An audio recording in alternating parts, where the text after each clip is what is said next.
పిల్లలు ఈరోజు ఒక మంచి కథ చెప్పుకుందామా? అనగనగనగా ఒక పెద్ద అడవి ఉంది.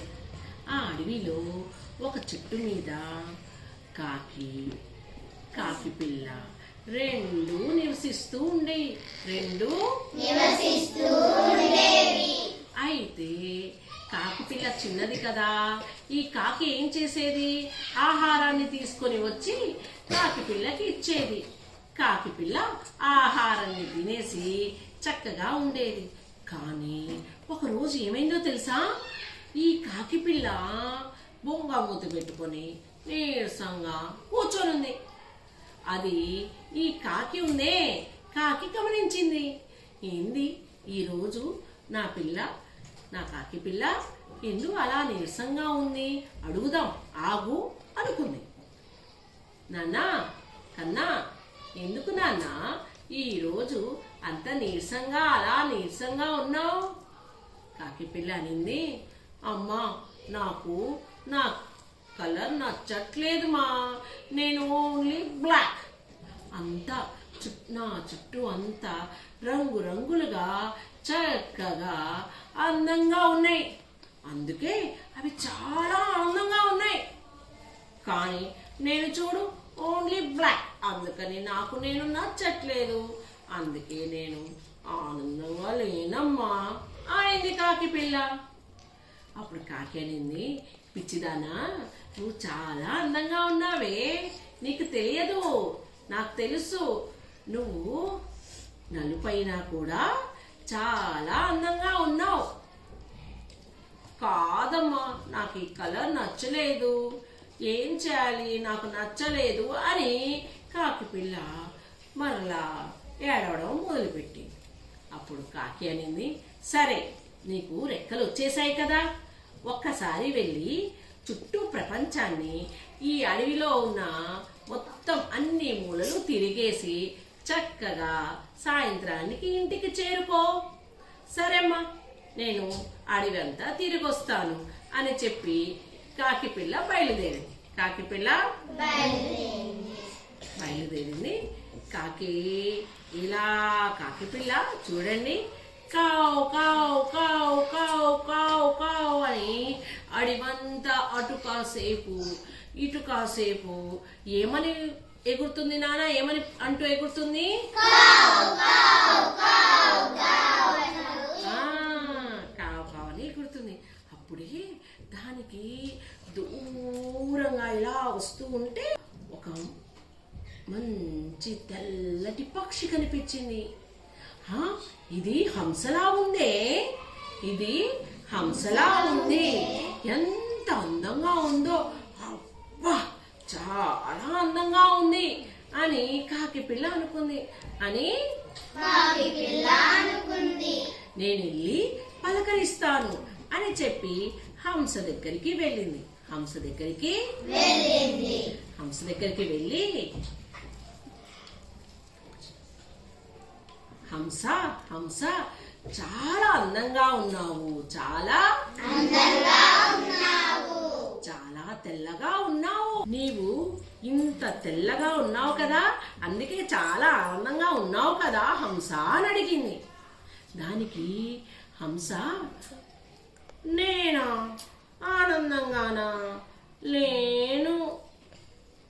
నేను ఆనందంగా అస్సలు లేను. చూసావా ఆ రామచిలుక పచ్చటి ఈకలు, ఎర్రటి ముక్కు ఉండి చాలా అందంగా ఉంటది. ఆ రామచిలుకలా ఉండాలని నా కోరిక, అందుకే నాకు ఆనందంగా లేను. చూడు నేను ఓన్లీ వన్ కలరే, వైట్, అందుకని నేను రామచిలుక మారిపోవాలని దేవుణ్ణి అడుగుతాను తెలుసా.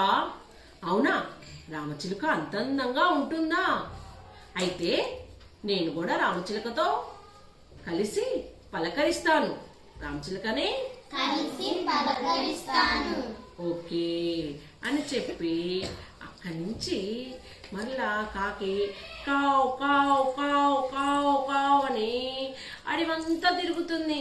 ఎవరి కోసము?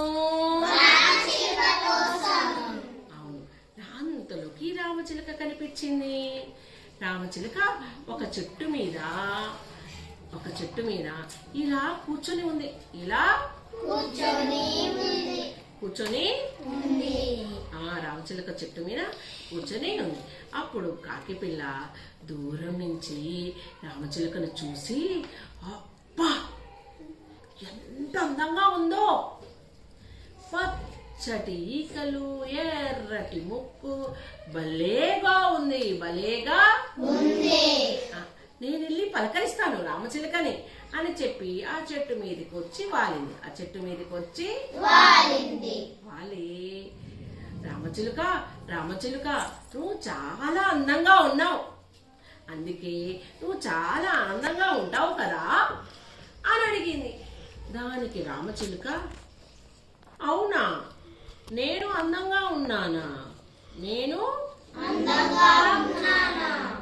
నాకు నెమలిలాగా ఉండాలని ఇష్టం. అవునా నెమలిలాగానా? నేను ఎందుకు? నెమలికి ఎన్నో రంగులున్నాయి. అన్ని రంగులతో అందంగా పురివిప్పి నాట్యం చేస్తుంటే నేను కూడా నెమలిలాగా ఉంటే బాగుండు అని అనుకుంటుంటాను. అవునా, నెమలి అంత అందంగా ఉంటుందా? అయితే నేను నెమలిని కూడా కలవాలి ఈరోజు అని రామచిలుక మాటలు విని ఈ కాకిపిల్ల నెమలి కోసం వెతకటం మొదలుపెట్టింది. అయితే నెమలి కనిపించలేదు. అడివంతా తిరిగేసింది. అయినా నెమలి కనిపించలేదు. అయితే ఒక చోట ఏమైంది, దూరంగా ఒక చెట్టు దొరికింది. చెట్టు మీద కూర్చొని, అయ్యో నాకు నెమలి కనిపించలేదే అనుకుంటుంది. అయితే ఆ చెట్టు మీద నుంచి ఒక రంగురంగుల పక్షి కనిపించింది. ఎవరికి కనిపించిందానా? ఈ కాకి పిల్లకి రంగురంగుల పక్షి కనిపిస్తే, ఓ ఆ రంగురంగుల పెద్ద పక్షే నెమలి ఏమో, దాని దగ్గరికి వెళ్దామని ఆ గ్రామానికి వెళ్దాం, ఆ గ్రామంలో ఉంది అనుకుంటూ ఎగురుకుంటూ ఆ గ్రామం దగ్గరికి వెళ్ళింది. ఆ గ్రామంలో చక్కగా నెమలి ఒక చోట ఉంది. దగ్గరికి వెళ్ళి, అబ్బా ఎంత అందంగా ఉందో, ఎన్ని రంగులో, ఈ నెమలి మట్టుకు నిజంగా చాలా అందంగా ఉంటది, నేను వెళ్ళి నెమలిని పలకరిస్తాను అని చెప్పి కాకి పిల్ల నెమలి దగ్గరికి వెళ్ళింది. నెమలి దగ్గరికి వెళ్ళి నెమలిని ఇలా అడిగింది, మీరు నెమలేనా అని అడిగింది. నెమలి, అవును నేనే నెమలిని.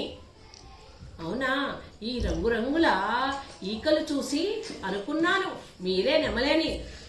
మీరు ఇన్ని రంగులుగా ఉండి ఇంత అందంగా ఉన్నారు కదా, అందుకే మీరు చాలా ఆనందంగా ఉండి ఉంటారు కదా అని అడిగింది కాకి పిల్ల. అయ్యో, నెమలి ఇలా అనింది మా. అయ్యో, నేనా ఆనందంగా లేదు మా, చిన్న పిల్లవి, నీకేం తెలుసు మా కష్టాలు. నా ఈ అందమే నాకు 30 తిప్పలు తెచ్చిపెట్టాయి. ఈ రంగురంగుల ఈకల కోసం అందరూ నన్ను చంపేయాలని చూస్తున్నారు. నువ్వు చూడు, అడివంతా తిరిగావు ఈరోజు. ఎంత చక్కగా స్వేచ్ఛగా అడివంతా తిరిగినా నిన్ను ఎవ్వరూ ఏమనలేదు. కానీ నేను ఎక్కడ కనిపించినా అందరూ నా ఈకలు పీకేసుకోవాలని నన్ను చంపేసి తీసేసుకుంటున్నారు. అందుకే నా అందమే నా ప్రాణానికి ముప్పు తెచ్చింది. నన్ను అందరూ పంజరాలలో పెట్టుకుంటారు. ఒక పంజరంలో పెరగాల్సి వస్తుంది. చూడు, నువ్వు ఎంత చక్కగా స్వేచ్ఛగా అడివంతా తిరుగుతున్నావో, నీకు ఎక్కడికి కావాలంటే అక్కడికి వెళ్తున్నావో. ఈ జీవితం కదా కావాల్సింది, అది కదా ఆనందం అంటే. స్వేచ్ఛ లేని ఆనందం ఉంటుందా అని నెమలి చెప్పింది. చెప్పండి, అవునా నిజమే, ఈరోజు నేను అడివంతా తిరుగుతున్నప్పుడు నాకు దక్కిన ఆనందం చాలా ఎక్కువగా ఉంది. ఇన్ని రంగులున్న నీవు కూడా ఇంత బాధపడుతున్నావు. అందుకే నాకు నా రంగంటే ఇష్టం ఏర్పడింది. వస్తాను మిత్రమా అని చెప్పి అక్కడి నుంచి కాకి పిల్ల కావు కావుమని తన గూటికి చేరింది. గూటికి చేరిన తర్వాత తల్లితో ఈ విధంగా అమ్మా, నేను నాలాగే ఉంటాను, నేను నా రంగుతోనే ఆనందంగా ఉంటాను. ఎందుకమ్మా, ఎంత అందంగా ఉన్నా స్వేచ్ఛ లేనిది అందం పనికిరాదు కదా. నేను ఇలా స్వేచ్ఛగా నీకు ఉంటూ ఉంటాను అని చెప్పి తల్లితో అన్నాను. బాగుందా పిల్లలు కదా?